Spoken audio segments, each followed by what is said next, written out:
وای د مرګ او ژوند څه پته لګي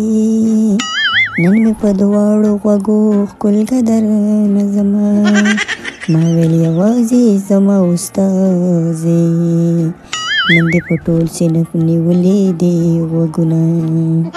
یره که څه د ګوله څنګه چلی ته خو بیا د خیر د باندې ناڅلغتې بیا خوب نه درځي څنګه چل دی وې او کنه مټورې ملا ماله خوب نه راځي کنه تاله خو ما ویلي پرون چې خوب راله نه راځي کنه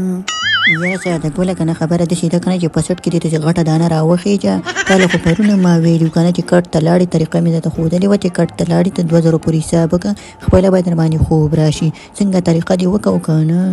یاره مټورې ته خو راته د خیر سره چل خوږلی خو دې چل وکړه کنه چې زه لاړم بېګا کټ ته نو د څنګه چې کټ کې ویده شوم نو ستا طریقه مې په ځان باندې عملي کوله چې د خیر د څنګه مې حساب شروع کړو چې د 5 پورې ورسېدم نو کلک خوب را باندې راغی نو زه لاړم ښایسته او مزېدار چا مې ځان ته وکړو چې مې وڅښو مې ویل چې 2000 پورې حساب پوره کړمه بیا به ویده شم مور دې درنه جار شي